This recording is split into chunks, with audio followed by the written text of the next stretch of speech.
Delhi IGI એરપોર્ટને લઈને મોટા સમાચાર। આઈજીઆઈ એરપોર્ટ પર ફ્લાઇટનું ઇમરજન્સી લેન્ડિંગ કરવાની ફરજ પડી। એરપોર્ટના રનવે પર ફાયરની ટીમ મોકલાઈ છે। આઈજીઆઈના રનવે 28 પર ઇમરજન્સી લેન્ડિંગ કરવામાં આવ્યું છે।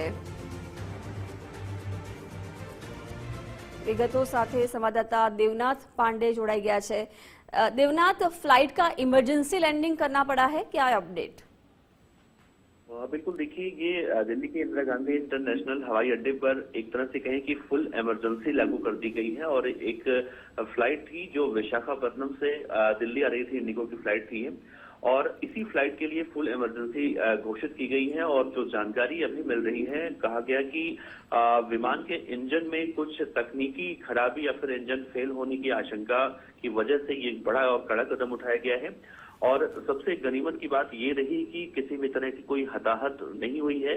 और ये एक दिन पहले भी अगर देखा जाए तो इस तरह से एयर इंडिया की फ्लाइट में भी इसी तरह की तकनीकी खराबी देखने को मिली थी।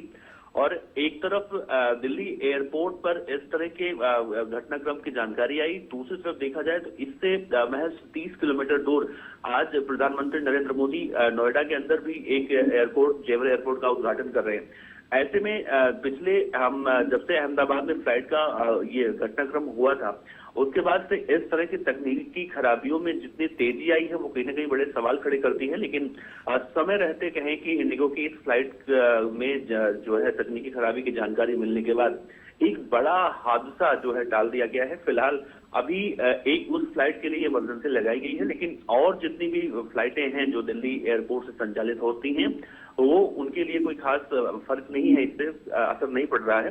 लेकिन इस इंडिगो की फ्लाइट के लिए फुल इमरजेंसी घोषित कर दी गई, यानी कहें तो जब तक इसका निस्तारण नहीं हो जाएगा तब तक इस फ्लाइट के लिए इमरजेंसी लागू रहेगी। जी देवनाथ, आभार जानकारी के लिए।